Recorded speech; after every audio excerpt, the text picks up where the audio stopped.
Hi ಸ್ನೇಹಿತರೆ, ಜಾಬ್ರೋಡರ್ಸ್ Kannada YouTube ಚಾನಲ್ಗೆ ನಿಮಗೆ ಸ್ವಾಗತ. ಸ್ನೇಹಿತರೆ, ಪ್ರಧಾನ ಜಿಲ್ಲಾ ಮತ್ತು ಸತ್ರ ನ್ಯಾಯಾಧೀಶರ ಕಚೇರಿ ಉತ್ತರ ಕನ್ನಡ ಕಾರವಾರದ ವತಿಯಿಂದ ವಿವಿಧ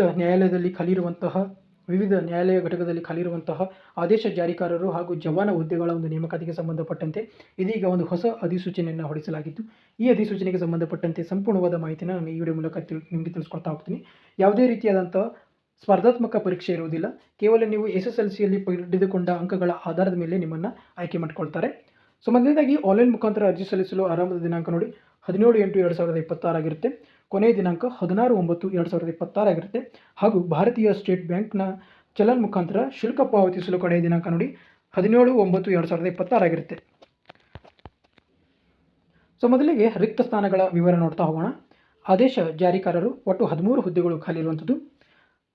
ಸಾಮಾನ್ಯ ಪ್ರವರ್ಗದ ಅಡಿಯಲ್ಲಿ ಮಹಿಳಾ ಅಭ್ಯರ್ಥಿಗೆ 3 ಹುದ್ದೆ, ಗ್ರಾಮೀಣ ಅಭ್ಯರ್ಥಿಗೆ 1, ಮಾಜಿ ಸೈನಿಕ ಅಭ್ಯರ್ಥಿಗೆ 1, ಕನ್ನಡ ಮಾಧ್ಯಮ ಅಭ್ಯರ್ಥಿಗಳಿಗೆ 1, ಒಟ್ಟು 6 ಹುದ್ದೆಗಳು ಖಾಲಿ ಇರುವಂಥದ್ದು. ಪರಿಶಿಷ್ಟ ಜಾತಿ ಪ್ರವರ್ಗ ಎ 1 ಹುದ್ದೆ, ಪರಿಶಿಷ್ಟ ಜಾತಿ ಪ್ರವರ್ಗ ಬಿ 1 ಹುದ್ದೆ, ಪರಿಶಿಷ್ಟ ಜಾತಿ ಪ್ರವರ್ಗ ಸಿ 1 ಹುದ್ದೆ. ಪರಿಶಿಷ್ಟ ಪಂಗಡದ ಅಭ್ಯರ್ಥಿಗಳಿಗೆ ಇಲ್ಲಿ ಯಾವುದೇ ರೀತಿಯಾದಂಥ ಹುದ್ದೆಗಳು ಖಾಲಿ ಇರುವುದಿಲ್ಲ. ಪ್ರವರ್ಗ 1 ಅಭ್ಯರ್ಥಿಗಳಿಗೆ 1 ಹುದ್ದೆ, ಪ್ರವರ್ಗ 2A 3 ಹುದ್ದೆ, ಪ್ರವರ್ಗ 2B 3A ಹಾಗೂ 3B ಅಭ್ಯರ್ಥಿಗಳಿಗೂ ಕೂಡ ಇಲ್ಲಿ ಯಾವುದೇ ರೀತಿಯಾದಂಥ ಆದೇಶ ಜಾರಿಕಾರರ ಹುದ್ದೆಗಳು ಇರುವುದಿಲ್ಲ. ಒಟ್ಟು 13 ಹುದ್ದೆಗಳು ಖಾಲಿ ಇರುವಂಥದ್ದು. ಇದಾದ ನಂತರ ಜವಾನ ಹುದ್ದೆ ಹೆಸರು ಜವಾನ. ಒಟ್ಟು 65 ಹುದ್ದೆಗಳು ಖಾಲಿ ಇರುವಂಥದ್ದು. ಸಾಮಾನ್ಯ ಪ್ರವರ್ಗದ ಅಡಿಯಲ್ಲಿ ಬರುವಂತಹ ಮೀಸಲು ರಹಿತ 5 ಹುದ್ದೆಗಳು, ಮಹಿಳಾ ಅಭ್ಯರ್ಥಿಗಳಿಗೆ 11 ಹುದ್ದೆಗಳು, ಗ್ರಾಮೀಣ ಅಭ್ಯರ್ಥಿಗೆ 8 ಹುದ್ದೆಗಳು, ಎದ್ದು ಕಾಣುವ ಅಂಗವೈಕಲ್ಯ ಅಭ್ಯರ್ಥಿಗಳಿಗೆ 2 ಹುದ್ದೆಗಳು, ಮಾಜಿ ಸೈನಿಕ 3 ಹುದ್ದೆಗಳು, ಕನ್ನಡ ಮಾಧ್ಯಮದ ಅಭ್ಯರ್ಥಿಗಳಿಗೆ 1 ಹುದ್ದೆ, ಯೋಜನಾ ನಿರಾಶ್ರಿತ ಅಭ್ಯರ್ಥಿಗಳಿಗೆ 1 ಹುದ್ದೆ, ತೃತೀಯ ಲಿಂಗ ಅಭ್ಯರ್ಥಿಗಳಿಗೆ 1 ಹುದ್ದೆ. ಒಟ್ಟು ಸಾಮಾನ್ಯ ವರ್ಗದಡಿ 32 ಹುದ್ದೆಗಳು ಖಾಲಿ ಇರುವಂಥದ್ದು. ತದನಂತರ ಪರಿಶಿಷ್ಟ ಜಾತಿ ಪ್ರವರ್ಗ ಎ ಮೀಸಲು ರಹಿತ 1 ಹುದ್ದೆ, ಮಹಿಳಾ ಅಭ್ಯರ್ಥಿಗಳಿಗೆ 1 ಹುದ್ದೆ, ಗ್ರಾಮೀಣ ಅಭ್ಯರ್ಥಿಗಳಿಗೆ 1 ಹುದ್ದೆ, ಎದ್ದು ಕಾಣುವ ಅಂಗವೈಕಲ್ಯ ಅಭ್ಯರ್ಥಿಗಳಿಗೆ 1 ಹುದ್ದೆ. ಒಟ್ಟು 4 ಹುದ್ದೆಗಳು ಖಾಲಿ ಇರುವಂಥದ್ದು. ತದನಂತರ ಪರಿಶಿಷ್ಟ ಜಾತಿ ಪ್ರವರ್ಗ ಬಿ ಮೀಸಲು ರಹಿತ 1 ಹುದ್ದೆ, ಮಹಿಳಾ ಅಭ್ಯರ್ಥಿಗಳಿಗೆ 1 ಹುದ್ದೆ, ಗ್ರಾಮೀಣ ಅಭ್ಯರ್ಥಿಗಳಿಗೆ 1, ಒಟ್ಟು 3 ಹುದ್ದೆಗಳು ಖಾಲಿ ಇರುವಂಥದ್ದು. ತದನಂತರ ಪರಿಶಿಷ್ಟ ಜಾತಿ ಪ್ರವರ್ಗ ಸಿ ಮೀಸಲು ರಹಿತ 1 ಹುದ್ದೆ, ಮಹಿಳಾ ಅಭ್ಯರ್ಥಿಗಳಿಗೆ 1, ಗ್ರಾಮೀಣ ಅಭ್ಯರ್ಥಿಗಳಿಗೆ 1, ಒಟ್ಟು 3 ಹುದ್ದೆಗಳು ಖಾಲಿ ಇರುವಂಥದ್ದು. ಇದಾದ ನಂತರ ಪರಿಶಿಷ್ಟ ಪಂಗಡ ಅಭ್ಯರ್ಥಿಗಳಲ್ಲಿ ಮೀಸಲು ರಹಿತ 1 ಹುದ್ದೆ ಮತ್ತು ಮಹಿಳಾ ಅಭ್ಯರ್ಥಿಗಳಿಗೆ 1 ಹುದ್ದೆ, ಒಟ್ಟು 2 ಹುದ್ದೆಗಳು ಖಾಲಿ ಇರುವಂಥದ್ದು. ತದನಂತರ ಪ್ರವರ್ಗ 1 ಮೀಸಲು ರಹಿತ 1 ಹುದ್ದೆ, ಗ್ರಾಮೀಣ ಅಭ್ಯರ್ಥಿಗಳಿಗೆ 1 ಮತ್ತು ಮಹಿಳಾ ಅಭ್ಯರ್ಥಿಗಳಿಗೆ 1, ಒಟ್ಟು 3 ಹುದ್ದೆಗಳು ಖಾಲಿ ಇರುವಂಥದ್ದು.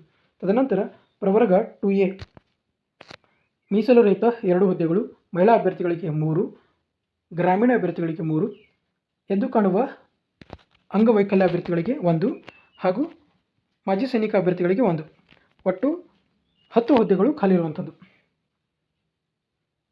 ತದನಂತರ ಪ್ರವರ್ಗ 2B ಮೀಸಲು ರಹಿತ 1 ಹುದ್ದೆ, ಮಹಿಳಾ ಅಭ್ಯರ್ಥಿಗಳಿಗೆ 1, ಗ್ರಾಮೀಣ ಅಭ್ಯರ್ಥಿಗಳಿಗೆ 1, ಒಟ್ಟು 3 ಹುದ್ದೆಗಳು ಖಾಲಿ ಇರುವಂಥದ್ದು.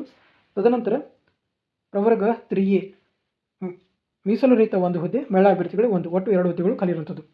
ಪ್ರವರ್ಗ 3B ಮೀಸಲು ರಹಿತ 1 ಹುದ್ದೆ, ಮಹಿಳಾ ಅಭ್ಯರ್ಥಿಗಳಿಗೆ 1 ಹುದ್ದೆ, ಗ್ರಾಮೀಣ ಅಭ್ಯರ್ಥಿಗಳಿಗೆ 1, ಒಟ್ಟು 3 ಹುದ್ದೆಗಳು ಖಾಲಿ ಇರುವಂಥದ್ದು. ಈ ಜವಾನ ಹುದ್ದೆಗಳು ಒಟ್ಟು 65 ಹುದ್ದೆಗಳು ಖಾಲಿ ಇರುವಂಥದ್ದು. ಸೊ ಇದಾದ ನಂತರ ಆನ್ಲೈನ್ ಮೂಲಕ ಅರ್ಜಿಯನ್ನು ಸಲ್ಲಿಸಬೇಕಾದಂತಹ ಜಾಲತಾಣ ಇಲ್ಲಿ ಕೊಟ್ಟಿದ್ದಾರೆ ನೋಡಿ. ಈ ಒಂದು ಲಿಂಕ್ನ ಮೂಲಕ ನೀವು ಅರ್ಜಿಯನ್ನು ಸಲ್ಲಿಸಬೇಕಾಗುತ್ತೆ. ಅರ್ಜಿ ಸಲ್ಲಿಸುವ ಲಿಂಕನ್ನು ನಾನು ಇದೇ ವಿಡಿಯೋನ ಡಿಸ್ಕ್ರಿಪ್ಷನ್ ಬಾಕ್ಸ್ನಲ್ಲಿ ಕೂಡ ಕೊಟ್ಟಿರ್ತೀನಿ. ನೀವು ಅಲ್ಲಿ ಕ್ಲಿಕ್ ಮಾಡೋದ್ರ ಮೂಲಕ ಅರ್ಜಿಯನ್ನು ಸಲ್ಲಿಸಬೇಕಾಗುತ್ತೆ. ಅಭ್ಯರ್ಥಿಗಳು ಆನ್ಲೈನ್ ಮುಖಾಂತರ ಅರ್ಜಿಯನ್ನು ಸಲ್ಲಿಸಲು ನಿಗದಿಪಡಿಸಿರುವಂತಹ ದಿನಾಂಕ ಮತ್ತು ಶುಲ್ಕದ ವಿವರ ಕೊಟ್ಟಿದ್ದಾರೆ ನೋಡಿ. ಪ್ರಾರಂಭದ ದಿನಾಂಕ 17/8/2026 ಆಗಿರುತ್ತೆ. ಕೊನೆಯ ದಿನಾಂಕ 16/9/2026 ಆಗಿರುತ್ತೆ. ಅರ್ಜಿ ಶುಲ್ಕ ಪಾವತಿಸಲು ಕೊನೆಯ ದಿನಾಂಕ 17/9/2026 ಆಗಿರುತ್ತೆ. ಅರ್ಜಿ ಶುಲ್ಕ ನೋಡಿ, ಸಾಮಾನ್ಯ ವರ್ಗಕ್ಕೆ ಸೇರಿದ ಅಭ್ಯರ್ಥಿಗಳು 300 ರೂಪಾಯಿ ಒಂದು ಅರ್ಜಿ ಶುಲ್ಕ ಇರುತ್ತೆ. ಪ್ರವರ್ಗ 2A, ಪ್ರವರ್ಗ 2B, ಪ್ರವರ್ಗ 3A ಹಾಗೂ 3Bಗೆ ಸೇರಿದ ಅಭ್ಯರ್ಥಿಗಳಿಗೆ 150 ರೂಪಾಯಿ ಒಂದು ಅರ್ಜಿ ಶುಲ್ಕವಿರುತ್ತೆ. ಪರಿಶಿಷ್ಟ ಜಾತಿ, ಪರಿಶಿಷ್ಟ ಪಂಗಡ, ಪ್ರವರ್ಗ 1 ಹಾಗೂ ಎದ್ದು ಕಾಣುವ ಅಂಗವೈಕಲ್ಯವುಳ್ಳ ಅಭ್ಯರ್ಥಿಗಳಿಗೆ ಶುಲ್ಕ ಪಾವತಿಸುವುದರಿಂದ ವಿನಾಯಿತಿಯನ್ನು ನೀಡಲಾಗಿದೆ. ಇವರಿಗೆ ಯಾವುದೇ ರೀತಿಯಾದಂತಹ ಅರ್ಜಿ ಶುಲ್ಕ ಇರುವುದಿಲ್ಲ. ಅಭ್ಯರ್ಥಿಗಳು ಆನ್ಲೈನ್ನಲ್ಲಿ ಅರ್ಜಿ ಸಲ್ಲಿಸಿದ ನಂತರ ಅರ್ಜಿಯಲ್ಲಿ ಸೂಚಿಸಿದಂತಹ State Bank of India collect ಫೇಜ್ನಲ್ಲಿ ನೆಟ್ ಅಥವಾ internet banking, debit card, credit card ಮೂಲಕ ಆನ್ಲೈನ್ ಮೂಲಕ ನೀವು ಅರ್ಜಿ ಶುಲ್ಕವನ್ನು ಪಾವತಿಸಬೇಕಾಗುತ್ತೆ. ನಂತರ ವೇತನ ಶ್ರೇಣಿ ನೋಡಿ, ಆದೇಶ ಜಾರಿಕಾರರು ಈ ಒಂದು ಹುದ್ದೆಗೆ ನಿಗದಿಪಡಿಸಲಾದಂಥ ವೇತನ ಶ್ರೇಣಿ ನೋಡೋದಾದರೆ 31,775ರಿಂದ 61,300ವರೆಗೂ ವೇತನವನ್ನು ಇಲ್ಲಿ ನಿಗದಿಪಡಿಸಲಾಗಿದೆ. ನಂತರ ಜವಾನ ಹುದ್ದೆಗೆ ನಿಗದಿಪಡಿಸಲಾದಂಥ ವೇತನ ಶ್ರೇಣಿ ನೋಡೋದಾದರೆ 27,000ದಿಂದ 46,675 ರೂಪಾಯಿವರೆಗೂ ಇಲ್ಲಿ ವೇತನವನ್ನು ಕೊಡ್ತಾರೆ. ಶೈಕ್ಷಣಿಕ ವಿದ್ಯಾರ್ಹತೆ ನೋಡಿ, ಈ ಒಂದು ಹುದ್ದೆಗಳಿಗೆ ನಿಗದಿಪಡಿಸಲಾದಂತಹ ಶೈಕ್ಷಣಿಕ ವಿದ್ಯಾರ್ಹತೆ. ಆದೇಶ ಜಾರಿಕಾರರು ಈ ಹುದ್ದೆಗೆ SSLC ಪರೀಕ್ಷೆಯಲ್ಲಿ ಉತ್ತೀರ್ಣತೆ ಅಥವಾ ತತ್ಸಮಾನ ವಿದ್ಯಾರ್ಹತೆಯನ್ನು ಹೊಂದಿರಬೇಕು. ಅದರ ಜೊತೆಗೆ ಭಾರೀ ಅಥವಾ ಹಗುರು ವಾಹನ ಚಾಲನಾ ಅನುಜ್ಞಾನ ಪತ್ರ ಡ್ರೈವಿಂಗ್ ಲೈಸೆನ್ಸ್ ಅನ್ನು ಹೊಂದಿರಬೇಕಾಗುತ್ತೆ. ಈ ಒಂದು ಡ್ರೈವಿಂಗ್ ಲೈಸೆನ್ಸ್ ಹೊಂದಿರುವ ಅಭ್ಯರ್ಥಿಗಳಿಗೆ ಮೊದಲ ಆದ್ಯತೆಯನ್ನು ನೀಡ್ತಾರೆ. ತದನಂತರ ಜವಾನ ಹುದ್ದೆ, ಈ ಹುದ್ದೆಗೆ SSLC ಪರೀಕ್ಷೆಯಲ್ಲಿ ಉತ್ತೀರ್ಣತೆಯನ್ನು ಹೊಂದಿರಬೇಕು ಅಥವಾ ತತ್ಸಮಾನ ವಿದ್ಯಾರ್ಹತೆಯನ್ನು ಹೊಂದಿರಬೇಕು. ಅದರ ಜೊತೆಗೆ ಕನ್ನಡ ಓದಲು ಬರೆಯಲು ಬರಬೇಕಂತ ಕೊಟ್ಟಿದ್ದಾರೆ. ವಯೋಮಿತಿ ನೋಡಿ, ಅಭ್ಯರ್ಥಿಗಳು ಅರ್ಜಿ ಸಲ್ಲಿಸಲು ನಿಗದಿಪಡಿಸಿರುವ ಕೊನೆಯ ದಿನಾಂಕದಂದು 18 ವರ್ಷ ಪೂರೈಸಿರಬೇಕು ಹಾಗೂ ಗರಿಷ್ಠ ವಯಸ್ಸು ಈ ಕೆಳಗಂಡಂತೆ ಕೊಟ್ಟಿದ್ದಾರೆ ನೋಡಿ. ಸಾಮಾನ್ಯ ವರ್ಗದ ಅಭ್ಯರ್ಥಿಗಳು 40 ವರ್ಷ ಮೀರಿರಬಾರದು. ಪ್ರವರ್ಗ 2A, 2B, 3A ಹಾಗೂ 3Bಗೆ ಸೇರಿದ ಅಭ್ಯರ್ಥಿಗಳು 43 ವರ್ಷ ಮೀರಿರಬಾರದು. ಪರಿಶಿಷ್ಟ ಜಾತಿ, ಪರಿಶಿಷ್ಟ ಪಂಗಡ ಹಾಗೂ ಪ್ರವರ್ಗ 1ರ ಅಭ್ಯರ್ಥಿಗಳು 45 ವರ್ಷ ಮೀರಿರಬಾರದು ಅಂತ ಕೊಟ್ಟಿದ್ದಾರೆ. ಇದಾದ ನಂತರ ಸಂದರ್ಶನ.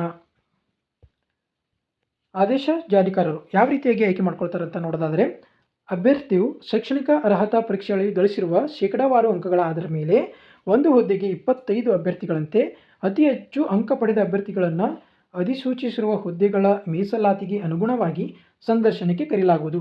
ಸಂದರ್ಶನಕ್ಕೆ ಒಟ್ಟು 10 ಅಂಕಗಳನ್ನು ನಿಗದಿಪಡಿಸಲಾಗಿದೆ ಅಂತ ಕೊಟ್ಟಿದ್ದಾರೆ. ಈ ನಂತರ ಜವಾನ ಹುದ್ದೆಗೆ SSLC ಪರೀಕ್ಷೆಯಲ್ಲಿ ಪಡೆದುಕೊಂಡ ಅಂಕಗಳ ಆಧಾರದ ಮೇಲೆ ನಿಮಗೂ ಕೂಡ ಒಂದು ಹುದ್ದೆಗೆ 10 ಅಭ್ಯರ್ಥಿಗಳಂತೆ ಸಂದರ್ಶನಕ್ಕೆ ಕರೀತಾರೆ. ಇಲ್ಲೂ ಕೂಡ ಸಂದರ್ಶನಕ್ಕೆ 10 ಅಂಕಗಳನ್ನು ನಿಗದಿಪಡಿಸಲಾಗಿದೆ. ಆಯ್ಕೆ ವಿಧಾನ ನೋಡಿ, ಆದೇಶ ಜಾರಿಕಾರರು ಈ ಹುದ್ದೆಗೆ ಸಂದರ್ಶನದಲ್ಲಿ ಪಡೆಯುವ ಅಂಕಗಳ ಆಧಾರದ ಮೇಲೆ ನಿಮ್ಮನ್ನು ಆಯ್ಕೆ ಮಾಡ್ಕೊಳ್ತಾರೆ. ಜವಾನ ಹುದ್ದೆಗೂ ಕೂಡ ಸೇಮ್ ಸಂದರ್ಶನದಲ್ಲಿ ಪಡೆಯುವ ಅಂಕಗಳ ಆಧಾರದ ಮೇಲೆ ಆಯ್ಕೆಯನ್ನು ಮಾಡಿಕೊಳ್ತಾರೆ.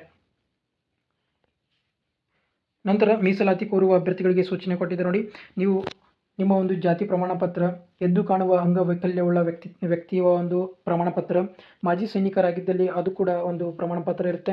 ಅದೇ ರೀತಿಯಾಗಿ ಗ್ರಾಮೀಣ ಅಭ್ಯರ್ಥಿಯ ಒಂದು ಪ್ರಮಾಣ ಪತ್ರ, ತೃತೀಯ ಲಿಂಗ ಅಭ್ಯರ್ಥಿಗಳಿಗೆ ಪ್ರಮಾಣ ಪತ್ರ, ಸರ್ಕಾರಿ ನೌಕರರ ಅಥವಾ ರಾಜ್ಯ ಅಥವಾ ಕೇಂದ್ರ ಸಾರ್ವಜನಿಕ ಉದ್ದಿಮೆ ಈ ಒಂದು ಪ್ರಮಾಣ ಪತ್ರ ಕೂಡ ನಿಮ್ಮಲ್ಲಿ ಇರಬೇಕಾಗುತ್ತೆ. ಯೋಜನಾ ನಿರಾಶ್ರಿತ ಅಭ್ಯರ್ಥಿಗಳಾಗಿದ್ದಲ್ಲಿ ಆ ಒಂದು ಪ್ರಮಾಣ ಪತ್ರ ಕೂಡ ಬೇಕು. ಅದೇ ರೀತಿಯಾಗಿ ದಾಖಲೆಗಳ ಪರಿಶೀಲನೆ. ಸೊ ವಿದ್ಯಾರ್ಹತೆಗೆ ಸಂಬಂಧಪಟ್ಟಂತೆ SSLC ಅಂಕಪಟ್ಟಿ, ಜನ್ಮ ದಿನಾಂಕಕ್ಕೆ ಸಂಬಂಧಪಟ್ಟಂತೆ ಇದು ಕೂಡ SSLC ಅಂಕಪಟ್ಟಿಯನ್ನು ನೀವು ಕೊಡಬೇಕಾಗುತ್ತೆ ಅಥವಾ ಮೂಲ ಜನನ ಪ್ರಮಾಣ ಪತ್ರ ಇದ್ರೂ ಕೂಡ ನಡೆಯುತ್ತೆ. ಅದೇ ರೀತಿಯಾಗಿ ಮೀಸಲಾತಿ ಕೊಡುವ ಮಾನ್ಯವಿರುವ ಮೂಲ ಪ್ರಮಾಣ ಪತ್ರಗಳನ್ನು ನೀವು ದಾಖಲೆಗಳ ಪರಿಶೀಲನೆ ಸಮಯದಲ್ಲಿ ಪ್ರಾಧಿಕಾರದ ಮುಂದೆ ಹಾಜರುಪಡಿಸಬೇಕಾಗುತ್ತೆ. ಗುರುತಿನ ಪುರಾವೆಗಳಾದಂತಹ ಗುರುತಿನ ಚೀಟಿ ಪುರಾವೆಗಳಾದಂತಹ ಆಧಾರ್ ಕಾರ್ಡ್, ಚುನಾವಣಾ ಗುರುತಿನ ಚೀಟಿ, ಇತರೆ ದಾಖಲೆಗಳನ್ನು ಪ್ರಾಧಿಕಾರದ ಮುಂದೆ ಕೂಡ ಹಾಜರುಪಡಿಸಬೇಕಾಗುತ್ತೆ. ಇದರ ಜೊತೆಗೆ ನಡತೆ ಪ್ರಮಾಣ ಪತ್ರ. ಅಭ್ಯರ್ಥಿ ಉತ್ತಮ ನಡತೆಯ ಬಗ್ಗೆ ಶಾಲೆ ಅಥವಾ ಕಾಲೇಜಿಗೆ ಸಂಬಂಧಿಸಿದಂತಹ ತನಗೆ ಚೆನ್ನಾಗಿ ಪರಿಚಯವಿರುವ ಹಾಗೂ ಸಂಬಂಧಿಯಾಗಿರದ 2 ಗೌರವಾನ್ವಿತ ವ್ಯಕ್ತಿಗಳ ಸಹಿ ಮತ್ತು ಮೊಹರುಗಳನ್ನು ಒಳಗೊಂಡಂತೆ 2 ಹಾಗೂ ತಾನು ಕೊನೆಯದಾಗಿ ಓದಿದ ಸಂಸ್ಥೆ ಅಥವಾ ಕಾಲೇಜಿನ ಪ್ರಾಂಶುಪಾಲರಿಂದ ವಿದ್ಯಾಭ್ಯಾಸದ ವಿವರಗಳೊಂದಿಗೆ ಸಹಿ ಮತ್ತು ಮೊಹರು ಒಳಗೊಂಡಂತೆ ಪಡೆದ 1 ನಡತೆ ಪ್ರಮಾಣ ಪತ್ರ. ಒಟ್ಟು 3 ನಡತೆ ಪ್ರಮಾಣ ಪತ್ರಗಳನ್ನು ನೀವು 6 ತಿಂಗಳ ಅವಧಿಗೆ ಮೀರದ ಹಾಗೆ ಪಡೆದು ಪ್ರಾಧಿಕಾರಕ್ಕೆ ಸಲ್ಲಿಸಬೇಕಾಗುತ್ತೆ. ಸೊ ಇದಿಷ್ಟು ಪ್ರಧಾನ ಜಿಲ್ಲಾ ಮತ್ತು ಸತ್ರ ನ್ಯಾಯಾಧೀಶರ ಕಚೇರಿ, ಉತ್ತರ ಕನ್ನಡ, ಕಾರವಾರದ ವಿವಿಧ ಘಟಕ ನ್ಯಾಯಾಲಯದಲ್ಲಿ ಖಾಲಿ ಇರುವಂತಹ ಆದೇಶ ಜಾರಿಕಾರರು ಹಾಗೂ ಜವಾನ ಹುದ್ದೆಗಳ ನೇಮಕಾತಿಗೆ ಸಂಬಂಧಪಟ್ಟಂತೆ ಸಂಪೂರ್ಣವಾದ ಮಾಹಿತಿಯಾಗಿದ್ದು, ಈ ವಿಡಿಯೋ ನಿಮಗೆ ಏನಾದರೂ ಇಷ್ಟವಾದಲ್ಲಿ ದಯವಿಟ್ಟು ಲೈಕ್ ಮಾಡಿ, ಶೇರ್ ಮಾಡಿ ಮತ್ತು ಸಬ್ಸ್ಕ್ರೈಬ್ ಮಾಡ್ಕೊಳ್ಳಿ ಅಂತ ಈ ವಿಡಿಯೋನ ಇಲ್ಲಿಗೆ ಮಾಡ್ತಾ ಇದ್ದೀನಿ. ಧನ್ಯವಾದಗಳು.